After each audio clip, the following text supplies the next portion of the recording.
오늘 우리에게 주신 하나님의 말씀은 고린도후서 말씀입니다. 5장 17절에서부터 20절 말씀이고, 설교 제목은 Blessing Day, 기계적 시간, 의미적 시간, 예정된 시간, 그리고 하나님께서 주신 새로운 시간이 되겠습니다. 그런즉 누구든지 그리스도 안에 있으면 새로운 피조물이라. 이전 것은 지나갔으니 보라 새 것이 되었도다. 모든 것이 하나님께로서 났으며 그가 그리스도로 말미암아 우리를 자기와 화목하게 하시고 또 우리에게 화목하게 하는 직분을 주셨으니 곧 하나님께서 그리스도 안에 계시사 세상을 자기와 화목하게 하시며 그들의 죄를 그들에게 돌리지 아니하시고 화목하게 하는 말씀을 우리에게 부탁하셨느니라. 20절 합독합니다. 시작. 그러므로 우리가 그리스도를 대신하여 사신이 되어 하나님은 우리를 통하여 너희를 고면하시는 것 같이 그리스도를 대신하여 간청하노니 너희는 하나님과 화목하라. 살아계신 하나님의 말씀입니다. 고린도후서 5장 17절은 아주 유명한 말이죠. 여러분들 웬만한 그리스도인들 다 아는 말입니다. 그런즉 누구든지 그리스도 안에 있으면 새로운 피조물이라. 보라 이전 것은 지나갔으니 새 것이 되었도다. 근데 보통 성도들이 여기까지는 잘 아는데 그 다음 구절을 잘 몰라요. 그러니까 하나님께서 우리를 새로운 피조물로 만드셨으면은 new creation, 새로운 피조물로 만들었으면 그걸로 끝나는 것이 아니라 새로운 피조물이 된 사람의 의무가 있다는 것입니다. 우리가 아까 우리 교통부장 이야기도 이야기 주셨는데, 우리 교통부장이 한 번 저한테 그러더라고요. 교회 올 때마다 안타까운 게 뭐냐면은 교회 처치 밴들 있잖아요. 교회 처치 밴들이 있으면은 그것이 운행이 안 되고 가만히 앉아 있으면은, 가만히 서 있으면은 안타깝대요. 그거 보면은 새 자동차는 자꾸 움직여 하는데 그냥 주차되어 있으면은 안타깝다라는 거예요. 우리가 새로운 자동차를 구입했으면은 잘 활용을 해야죠. 자동차 감상하려고 새 거 사는 거 아니지 않습니까?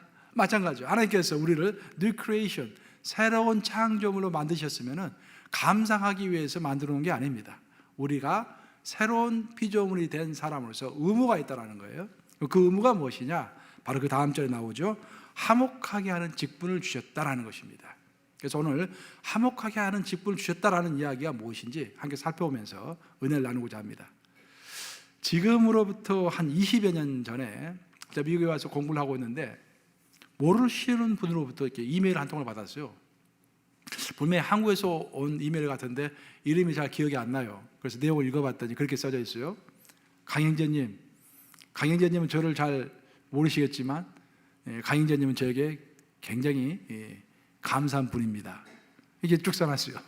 그러면서 1995년도에 가을에 여의도 광장에서 스쳐 지나가듯이 만났는데 그때 강영재님이 저에게 복음을 전해주셨습니다 라고 써놨어요. 그래서 어떤 내용인가 하고 읽어봤더니 그분이 여의도에 가면은 중소기업회관이라고 있습니다. 그 중소기업회관에 다니시는 분인데, 저는 이제 그 당시 제가 직장이 여의도에 있었어요. 저는 점심을 먹으면은 점심을 빨리 먹고 나가서 주로 여의도 광장에 가서 전도를 많이 했습니다. 그리고 퇴근할 때는 이제 집이 여의도에서 저기 부평 쪽으로 집이 있었으니까, 어머니와 같이 있었으니까 그쪽으로 가면서 영등포역에 내려가지고 또 전도를 하고 이제 그렇게 또 집에 퇴근하고 전도를 하면서 많은 사람을 만났죠. 이제 그래서 어떤 사람들은 이제 뭐 영접을 하기도 하고 또 교회 나가기도 하고, 어떤 사람들은 하지 않고, 이 사람이 이제 우연히 저를 만났는가 봐요. 그래서 제가 그분에게 복음을 전달하고 그분과 함께 성경 공부도 한 몇 주간 했대요. 근데 저는 기억이 안 남죠. 이제 그런 사람들이 많으니까. 근데 그러고 나서 이제 헤어진 거예요. 계속 만남이 이어지지 못하고. 근데 1998년도에 한국에서 IMF 사태가 있었습니다. 그래서 굉장히 한국이 많이 위험해서 위기에 처해 있어가지고 직장인들이 많이 해고가 됐어요 그때. 근데 그분이 그때 이제 해고가 된 것 같아요. 그래서 너무 이제 절망감에 삶이 어려우니까 굉장히 절망하고 있는데 갑자기 자기에게 복음을 전해준 제가 생각이 나더래요. 그래서 강영재를 한번 찾아봐야겠다 하고 제 직장까지 찾아간 거예요. 직장 찾아갔더니 저는 이미 미국으로 공부하러 와 있고, 그런 상태에서 다행히도 저를 잘 아시는 분을 직장에서 만나가지고 제 연락처도 받게 되고, 제가 한국에 있을 때 몸담았던 한국 내비게이터 또 선교회 거기에 이제 연결이 돼가지고 거기에 나가고 있다는 거예요. 그러면서 이제는 하나님 안에서 새로운 비전을 가지게 됐다는 것입니다. 그 비전은 뭐냐면은 중국에 가서 공장을 세워서 중국 사람들을 많이 하여해서 고용을 해가지고 그들 한 사람 한 사람을 예수님의 제자로 키워야겠다라는 그런 비전을 가지게 되었습니다. 형제님, 저에게 복음을 전달해 주셔서 고맙습니다라고 저에게 이메일이 왔어요. 저는 그 이메일을 받고서 굉장히 큰 감동과 아울러서 두려운 마음도 들었습니다. 제 마음에 감동이 있었던 이유는 뭐냐면은 그 당시에는 사실 복음을 전달해도요 받아들이는 사람이 많지 않았어요. 한 100명에게 복음을 전하면은 그 중에 한 한두 명, 두세 명 그 정도 이 복음을 영접하는 그런 수준이었습니다. 얼마나 절망감이 있었겠어요. 열심히는 했지만 많이 절망감이 있었습니다. 그런 작업을 꾸준히 해 나갈 수 있었던 것은 저 혼자 하지 않았어요. 내 친구들과 같이 전도하고 했기 때문에 이제 같이 하는 사람들이 있었기 때문에 계속 꾸준히 할 수 있었던 것이죠. 그런데 나는 그렇게 힘들었고 내가 시간을 그냥 헛되게 보냈다라는 생각도 한때 하긴 했었는데 하나님께서는 내가 뿌린 씨앗을 그대로 두지 않으시고 그것을 심으시고 열매 맺게 하시고 나도 모르는 사이에 성령께서 임하셔가지고 사람을 키우신 것입니다. 얼마나 큰 감동입니까? 반면에 또한 저에게는 어떤 두려움이 있었어요. 두려운 마음이 들었습니다. 뭐냐면은 천국에 가면은 이런 일이 벌어지겠구나. 천국에 내가 갔는데 내가 전혀 모르는 사람이야. 기억도 안 나는 사람이야. 근데 그 사람이 나한테 와가지고 가행자님 감사합니다. 당신 때문에 제가 복음을 알게 됐고 구원을 받아서 천국까지 왔습니다. 그런 사람이 있을 거라는 생각이 갑자기 든 거예요. 그럼 나는 평상시 내 행동과 내 말과 내 설교와 또 내 존재감, power of presence, 내 존재감을 가지고 얼마나 많은 사람들에게 그리스도의 향기가 되어서 그리스도를 알리고 있는가. 나의 모든 행동과 내 모든 말과 내 모든 존재가 상대방에게 결정적인 영향을 미칠 수 있다는 생각을 하니까 갑자기 두려운 마음이 들었습니다. 내가 제대로 하고 있는가라는 그런 생각이 든 거예요. 사랑하는 여러분, 만약 여러분들이 천국에 갔을 때 과연 몇 명이나 여러분에게 와가지고 감사합니다. 당신 때문에 제가 하나님을 알게 됐습니다. 당신 때문에 내가 구원을 받아서 천국까지 왔습니다. 라고 말할 사람이 과연 몇 명이나 될까요? 많이 있을 줄로 믿습니다.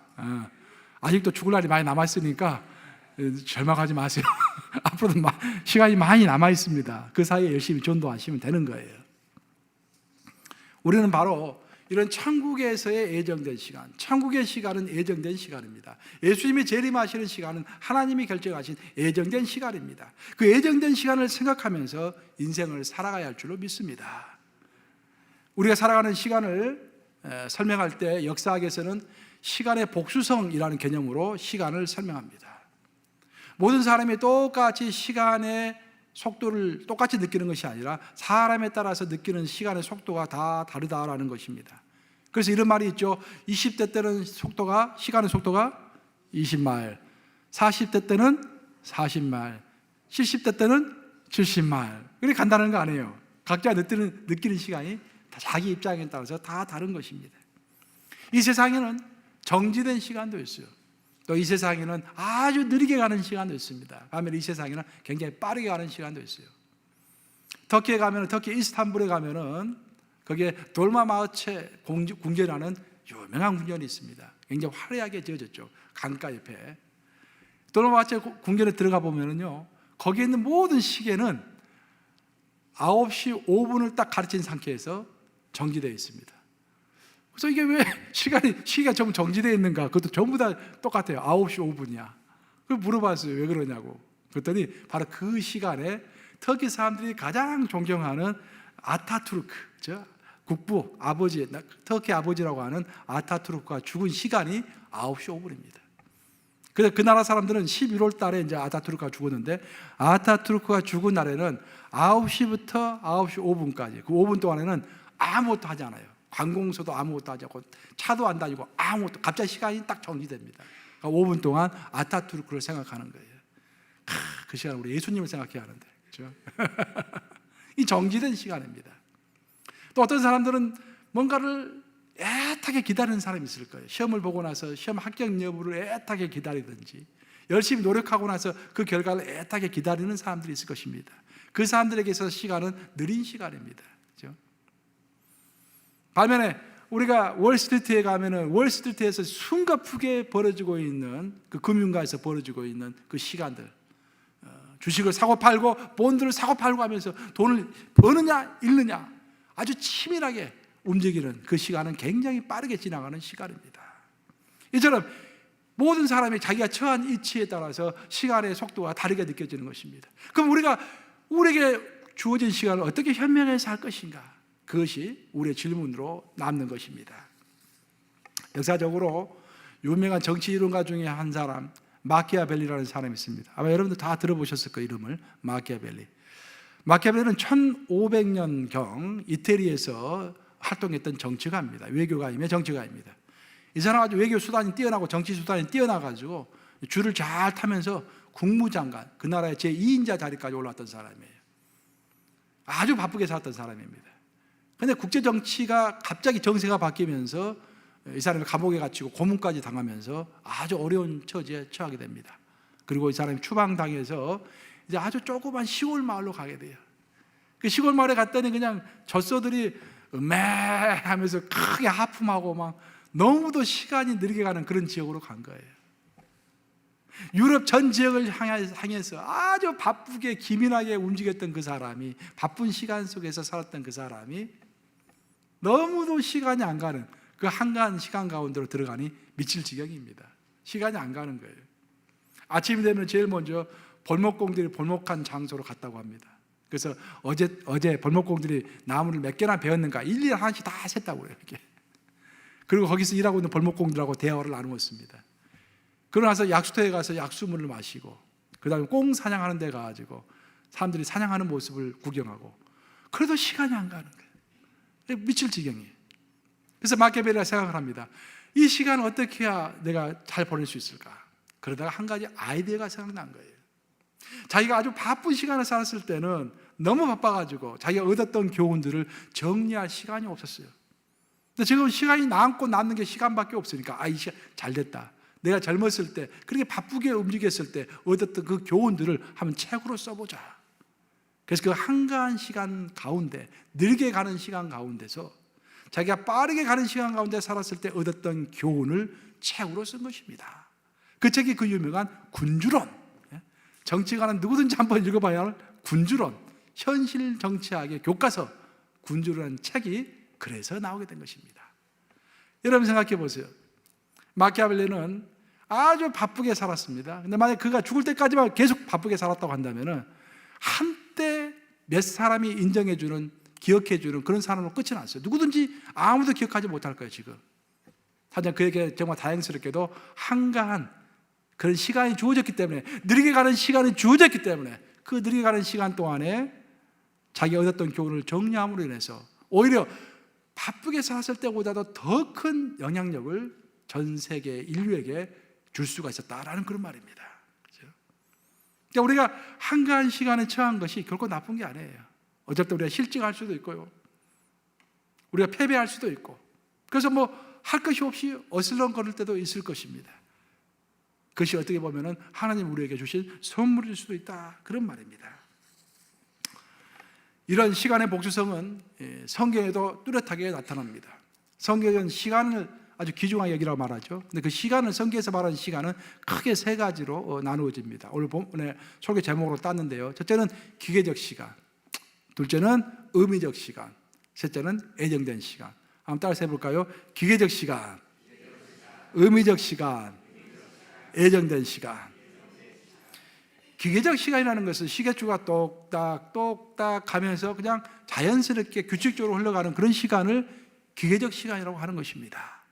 근데 성경을 보면은 많은 사람, 아니 대부분의 사람들은 이런 기계적 시간을 살다가 죽는 거예요. 성경을 보면은요, 이 기계적 시간을 살다가 죽은 사람들을 어떻게 표현하냐면은, 이 사람은 태어나서 누구를 낳고 죽었다. That's it. 더 이상이 없어요. 그 나름대로는 열심히 했겠죠. 어디 가서 놀기도 하고 하고, 그냥 하나님 보시기에는 한 게 없어. 그 삶에 별 의미가 없는 것입니다. 그래서 하나님은 기록하시기를 이 사람 태어나서 누구를 낳고 죽었다. 기계적 삶을 사는 사람들에 대한 평가입니다. 하나님의 평가예요. 우리 경각심을 가져야 돼요. 내가 죽으면 하나님 내 인생을 어떻게 평가하실까? 김일사는 태어나서 김말동이를 낳고 죽었다. 그 얼마나 좀 섭섭해요, 우리가. 그렇잖아요. 그래서 하나님께서 주신 시간이 의미적 시간입니다.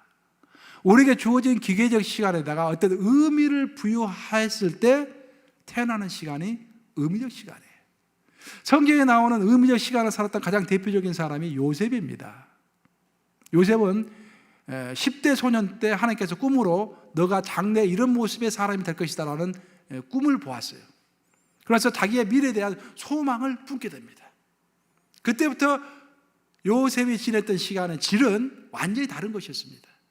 그 꿈을 꾸기 전의 시간은, 요셉의 시간은 그냥 먹고 마시고 즐기고 그냥 기계적 시간을 때우는 시간이었어요. 때우는 그런 사람이었어요. 근데 이제 꿈을 통해서 자신의 미래가 아주 찬란한 미래가 있을 것이라는 그런 기대를 가진 다음부터는 그 꿈을 성취해가기 위하여 노력하고 의식하는 그런 의미적 시간으로 바뀐 것입니다. 바로 여러분의 그런 지금 요셉과 똑같은 그런 상황에 처해 있어요. 여러분들이 예수님을 만나기 전에는 여러분의 미래에 대해서 알 수가 없었습니다. 예수님을 만난 이후에 지금 여러분은 여러분의 미래를 잘 알고 있습니다. 여러분 죽으면 어디 갑니까? 천국 가죠. 천국 가는 시간을 준비해야 하는 거예요. 그렇죠? 그 천국 가는 시간을 준비하면서 사모하면서 지낼 때 그 시간이 바로 의미적 시간이 되는 것입니다. 근데 예수님을 영접했음에도 불구하고 하나님께서 분명하게 우리에게 미래에 대해서 말씀해 주셨음에도 불구하고 그 미래에 대한 생각이 전혀 없이 그냥 먹고 마시고 놀고 근데 계속 그런 시간을 보낸다고 한다면 아직도 여전히 그리스도 안에서 기회적 시간을 보내고 있는 것입니다. 얼마나 안타까운 일이에요. 그렇죠? 성경은 이렇게 기회적 시간과 의미의 시간을 이야기하면서 한 가지 시간을 더 이야기합니다. 그것이 바로 예정된 시간입니다. 하나님이 딱 결정한 시간이 있다는 거예요. 카이로스죠, 카이로스. 하나님이 결정한 시간이 있는 거예요. 이 시간은 인간이 절대로 바꿀 수가 없습니다. 우리 예수님은 재림하신다고 우리에게 약속하셨죠. 그 재림의 시간은 누가 정하신 것입니까? 하나님이 정하신 것이에요. 예수님은 한나라로 승천하시면서 제자들에게 그렇게 말씀하셨죠. 때와 시기에 관하여는 하나님 너희가 알 바 아니요 하나님께서 자기의 권한에 두셨느니라.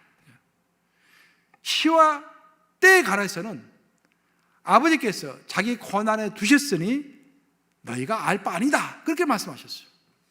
하나님께서 결정하신 시간이 있다는 것입니다. 우리의 인생에도 어떤 예정된 시간이 분명히 있어요. 근데 그 시간을 우리가 바꿀 수도 없고 그 시간에 대해서 불평할 수도 없고 그 시간을 거스를 수도 없습니다. 예정된 시간 앞에 서 있는 인간은 그 시간에 순응하면서 주여 내가 그 예정된 시간을 바라보면서 어떻게 살아야겠나이까 라고 묻는 것이 가장 현명한 자일 줄로 믿습니다. 어떨 때는 우리가 반항하고 어떨 때는 우리가 퀘스천 마크를 붙여야겠지만 어떨 때는 순종해야 돼요. 그것이 현명한 사람입니다. 하나님께서 결정하신 그 예정된 시간 앞에서는 순응해야 돼요. 우리가 성경을 읽어보면은 복음서를 읽어보면은 시몬과 안나 이야기가 나옵니다. 시몬과 안나는 하나님이 예정하신 시간, 즉 예수 그리스도가 이 땅에 메시아로 오시는 그날이 예정된 시간이죠. 예수께서 하늘 보좌를 버리시고 이 땅에 오시는 날이 바로 그 예정된 시간이죠. 그 예정된 시간을 바라보면서 평생을 그 시간을 위하여 성전에서 기도했다고 성경은 증언합니다. 안나에게도 시몬에게도 우리에게 주어진 똑같은 기계적인 시간이 있었겠죠. 하지만 그들은 그 기계적인 시간을 하나님이 예정하신 그 예정하신 시간을 바라보면서 기도하는데 그 예정된 시간을 준비하는데 사용했던 것입니다. 그리고 성경은 그 내용을 자세하게 기록해서 우리에게 알려주고 있는 것입니다. 사랑하는 여러분, 여러분은 이 세 가지 시간 중에서 지금 어느 시간을 살아가고 있습니까? 옆에 분들 한번 물어보세요. 지금 어떤 시간 살아가고 계십니까? 물어보세요. 지금 당신 어떤 시간 살아가고 계십니까? 긴장을 좀 풀어야겠어요. 여러분들 어떤 시간 살아가고 계세요? 또 우리 뉴욕 감정이는 이 세 가지 시간 중에서 지금 어떤 시간을 살아가고 있을까요? 그저 기계적 시간을 하루하루 때우는 식으로 살아가고 있을까요? 아니면 어떤 의미를 부여해서 의미를 쫓아서 살아가고 있을까요? 아니면 예정된 그 시간을 향하여서 우리의 시간을 적절하게 보내고 있을까요? 우리 모두에게는 태어날 때부터 하나님께서 주신 일정한 분량의 기계적 시간이 있습니다. 어떤 사람에게는 70년이라는 시간을 주셨고요. 어떤 사람에게는 90년이라는 시간을 주셨고 어떤 사람에게는 100년이라는 시간을 주셨습니다. 하지만 이 기계적 시간을 의미적 시간으로 바꾸고, 또 우리에게 주어진 이 기계적 시간을 하나님이 예정하신 그 예정된 시간을 위하여 준비하는 것은 고스란히 우리 몫입니다. 하나님은 공평하시기 때문에 누구에게든지 똑같이 기계적 시간을 주셨어요. 하지만 그 시간을, 기계적 시간을 의미적 시간 혹은 예정된 시간을 위한 준비의 시간으로 바꾸는 것은 누구의 몫이다? 우리의 몫인 것입니다. 아주 심각하게 생각해 봐야 돼요. 오늘 본문은 그 유명한 고린도후서 5장 17절, 그 유명한 본문은 그렇게 말합니다. 우리는 new creation, 새로운 피조물이다 라고 이야기해요. 동시에 이 새로운 피조물은 새로운 시간을 하나님부터 받은 사람이죠. 그렇죠? 새로운 퀄리티, new 퀄리티, 새로운 퀄리티의 시간을 받은 사람들이에요. 근데 이 시간을 바꿔서 그걸로 끝나는 것이 아니라 이 새로운 시간을 받은 사람은 하나님 앞에서 어떤 의무가 있다는 것입니다. 그 의무가 무엇이냐? 바로 고린도후서 5장 18절인데 같이 읽어보겠습니다. 18절 시작.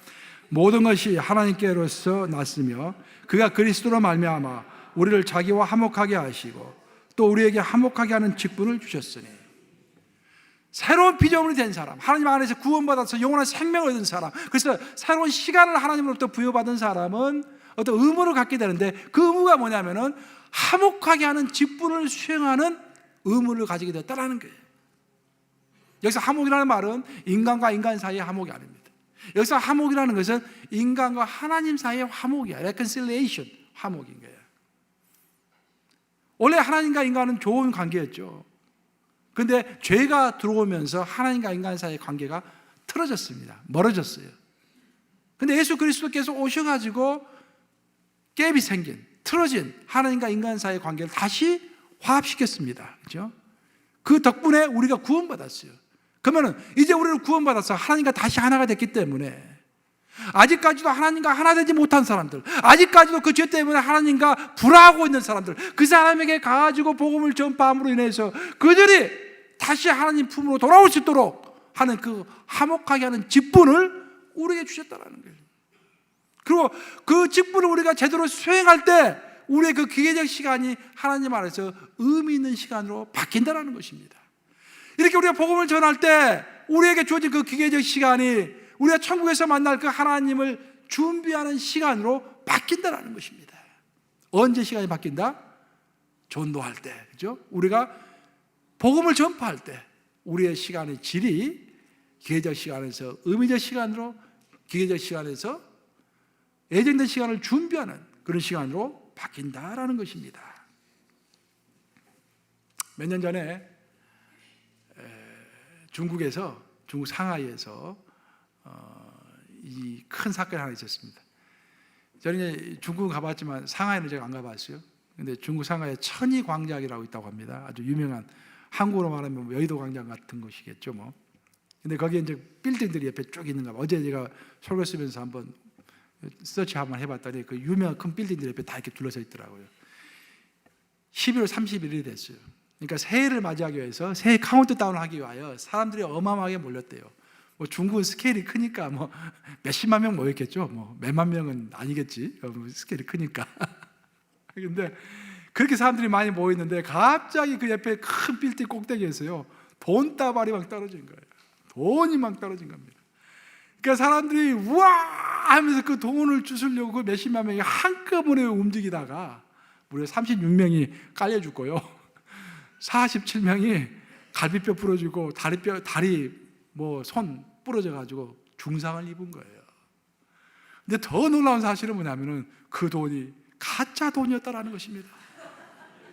세상에 진짜 돈이라면 좀 나았겠는데 가짜 돈 가지려고 서로 막 제치고 싸우고 그러다가 36명이 밟혀 죽은 거예요. 36명이. 그리고 47명이 다치고, 이게 웬일입니까 이게. 근데 여러분, 중국에서만 일어나는 일이 아닙니다. 오늘날 세계 방방곡곡에서 일어나는 일들이에요. 얼마나 요즘에 가짜가 많습니까? 특히 사탄이 가짜를 많이 뿌려요. 가짜는 값어치가 없는 것인데 값어치가 있는 것처럼 보이게 하는 것이 가짜죠. 짝퉁은 값어치가 없잖아요. 근데 짝퉁은 속이잖아요. 값어치가 있는 것처럼 속이잖아요. 오늘날 짝퉁 같은 것을 사람들이 너무 많이 뿌립니다. 근데 그것에 현혹돼 가지고 그것을 쫓아가면서 서로가 서로를 죽이고 미워하고 경쟁하고 짓밟고 상처받고 난리가 아니지 않습니까? 좀 이 삶이, 그렇죠? 진짜로 가치 있는 것은 영원한 것이 가치가 있습니다. 뭐가 가치가 있다? 진짜로 가치가 있는 것은 영원한 것이 가치가 있는 거예요. 그래서 우리 감육에 창시하는 존 웨슬리, 여러분 제 이메일 받아보면 딱 거기 써놨잖아요. 제가 존 웨슬리가 한 유명한 말 있지 않습니까? 나는 무엇을 평가할 때 그 영원성을 가지고 평가한다. 영원성이 없으면 가치를 두지 않는다라는 거예요. 세상에서 아무리 크게 평가해도 영원성이 없으면 가치를 평가하지 않는다. 뭐가 영원한 것입니까? 성경에서 영원한 것은 세 가지라고 그랬죠. 하나님이 영원하고, 하나님의 말씀이 영원하고, 사람의 영혼이 영원한 것이죠. 가장 중요한 것이에요. 이 세 가지와 관련된, 영원한 것과 관련된 것들을 이렇게 뿌려야 하는데, 이 세상은 영원성이 없는 것들 막 뿌리는 거야. 근데 사람들은 그거 주우려고 그냥 발버둥을 치고 서로 막 밟고 짓밟고 싸우고 난리가 아닌 것입니다. 더 중요하게, 물론 사탄이 중요치 않는 것들을 이렇게 뿌리지만, 그럼 저는 여러분들에게 질문하고 싶어요. 여러분들이 지금 이 세상을 살아가면서 뭔가를 뿌리면서 살아가고 있을 건데, 여러분들 지금 뭘 뿌리면서 살아가고 있습니까? 여러분의 행동으로 뿌리고, 말로 뿌리고, 돈으로 뿌리고, 여러 가지로 뿌릴 건데, 지금 시간으로 뿌리고, 그 뿌리면서 무엇을 뿌리고 있습니까, 여러분? 여러분이 뿌리는 것 중에서는 진짜로 생명이 있는 하나님의 복음이 뿌려져야 할 줄로 믿습니다.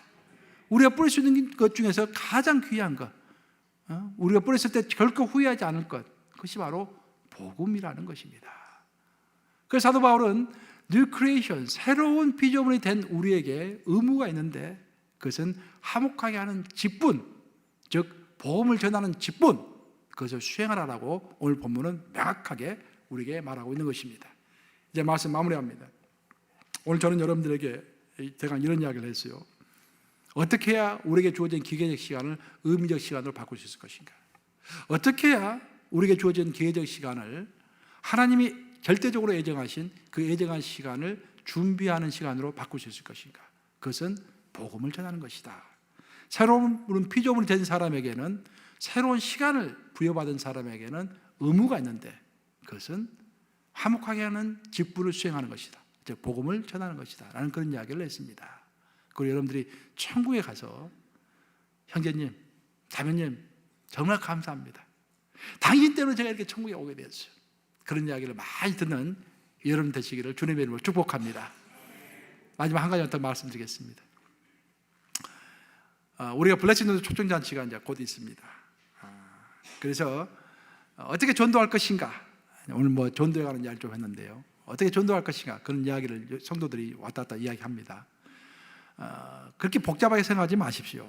성경에는 전도하는 방법이 총 6가지로 정리해서 성경에 나오고 있습니다. 첫째 방법은 베드로의 방법이에요. 베드로는 일방적으로 복음 선포하는 거예요. 사람이 듣든 말든 복음 선포하는 것입니다. 노방전도하는 것이죠. 대중 설교하는 것입니다. 들을 자는 듣고 듣지 못할 자는 못 듣는 것이죠. 사도행전 2장에 보면은 전 세계에서 유월절을 맞이해서 유대인들이 예루살렘에 다 모여 있을 때 그 성전에서 베드로가 설교했습니다. 일방적으로 설교한 거예요. 일방적으로 그들의 죄를 꾸짖고 회개하라고 말하면서 예수가 누구인지를 선포한 것입니다. 그 일방적인 설교를 듣고 무려 3,000명의 사람이 한꺼번에 예수님을 영접했다는 놀라운 이야기가 사도행전 2장에 나오고 있습니다. 반면에 사도 바울은 방법이 약간 달랐어요. 사도 바울은 치밀하게 복음을 설명합니다. 설득합니다. 그래서 알아듣기 쉽게 체계적으로 가르쳐 줍니다. 그것도 또한 하나의 방법입니다. 반면에 또한 우리의 선행을 통해서 전도하는 또한 방법이 있습니다. 사도행전 9장을 보면은 도르가의 이야기가 나오죠. 도르가는 착한 사람이었어요. 그래서 가난한 사람들에게 옷을 많이 지어줬습니다. 그 옷을 만들어주면서 예수님을 소개했어요. 그래서 도르가의 선행을 통해서 많은 사람들이 그리스도 앞으로 돌아온 거예요. 선행을 통한 전도의 방법입니다. 그것도 전도의 하나의 방법이에요. 또한 5번째로 우정을 통한 방법이 있습니다. 예수님의 첫 번째 제자는 누굽니까, 여러분? 예수님의 첫 번째 제자는 안드레는 복음을 딱 받고 나서 예수님 만나고 나서 너무 흥분했어요. 그래가지고 제일 먼저 누굴 찾아갔냐면 자기 형을 찾아갔어. 안드레 형이 누굽니까? 베드로 찾아간 거예요. 그래서 형, 나 오늘 진짜 대단한 사람 봤다고, 메시아를 만났다고. 그래가지고 베드로를 소개합니다. 근데 약간 다른 이야기가 나중에 또 나오는데, 보면은 이 고넬료 이야기가 또 나와요. 고넬료는 베드로를 초청했습니다. 그리고 복음을 들었어요. 그때 고넬료는 자기 가족만 데리고 베드로의 설교를 듣던 것이 아니라 자기가 알고 있는 친한 친구들을 다 불렀습니다. 야, 오늘 이 대단한 분이 오시니까 우리 다 같이 설교 듣자 해가지고 친구들 다 초청해서 베드로의 설교를 듣고 영접하는 역사가 있었던 것입니다. 즉 우정을 통한 선교입니다. 전도이죠. 그러니까 우리가 평상시 잘 아는 사람들에게 이게 관계 전도하는 그런 전도 방법이죠. 그런데 이 5가지 전도법 외에 마지막 한 가지가 더 있습니다. 그것이 바로 와보라 전도입니다. 한번 따라서 해볼까요? 와보라 전도. 와보라 하는 거예요. 사마리아 여인이 우물가에서 예수님을 만났습니다. 감동했어요. 그리고 마을에 가가지고 예수님을 소개하고 싶은데 본인은 마을에서 창녀라고 그래요. 자기를. 자기 말 믿질 않아. 답답해. 그러니까 간단하게 이야기합니다. 대단한 사람이 왔으니까 와보라 라고 이야기하는 거예요. 사마리아 여인이 동네에 들어가서. 또 유명한 그 빌립과 나다니엘 이야기가 있죠. 빌립은 원래 복음의 마음이 열려져 있었던 사람입니다. 또 어떤 영적인 것에 열정이 있었던 사람이에요. 그래서 예수님께서 복음을 설명해 주니까 그냥 예수님을 금방 받아들였어요. 단순한 사람입니다. 근데 그의 친구인 나다나엘은 좀 까다로운 사람이야. 그리고 나다나엘은 왜 그랬는지 모르겠지만 그 나사렛이라는 지역에 대해서 약간 부정적인 의미를 가지고 있었습니다. 너무 볼품없는 곳이다 라는 그런 부정적인 의미를 가지고 있었어요. 그래서 빌립이 나사렛 예수를 소개하자 시큰둥하는 거예요. 근데 빌립은 그 나다나엘을 논리적으로 설명할 힘이 없는 거야. 별로 자신감이 없어. 그래서 설명하는 대신에 딱 한마디 합니다. 우리 한번 볼까요? 요한복음 1장 45절과 46절인데 한번 같이 읽어보겠습니다. 시작. 빌립이 나다나엘을 찾아 이르되 모세가 율법에 기록하였고 여러 선지자가 기록한 그 일을 우리가 만났으니 요셉의 아들 나사렛 예수니라. 나다나엘이 이르되 나사렛에서 무슨 선한 것이 나올 수 있느냐. 빌립이 이르되 와서 보라 아니라 와서 보라 come and see. 단순하게 한마디 하니까 와서 봐라 끝난다. 여러분 와서 봐라 하는 게 우리 교회에서는 뭡니까? 블레싱 초청잔치. 우리가 2월 9일 있습니다. 2월 9일 금방입니다. 2월 9일 그때 블레싱 초청잔치를 여기서 하는데 어렵게 생각하지 마세요. 사람들에게 와 봐라 일단 와서 한번 와 봐라. 우리 2부 예배 때 한번 와서 봐라. 그럼 끝나는 거예요. 뭐 저녁에 하지도 않습니다. 예배 중에 하니까 심플해요. 2부 예배 때 아주 한번 봐라 라고 선포하시기 바랍니다. 그래서 우리가 이렇게 선포함으로 우리 그리스도께 우리에게 맡기신 직분, 화목하는 직분을 제대로 수행함으로 인하여서 우리에게 주어진 그 기계적 시간을 의미적 시간으로 바꾸고 우리에게 주어진 그 기계적 시간을 천국에서 하나님 만날 그 예정된 시간을 준비하는 시간으로 바꾸시는 저와 여러분들 되시기를 우리 주님의 이름으로 축복합니다.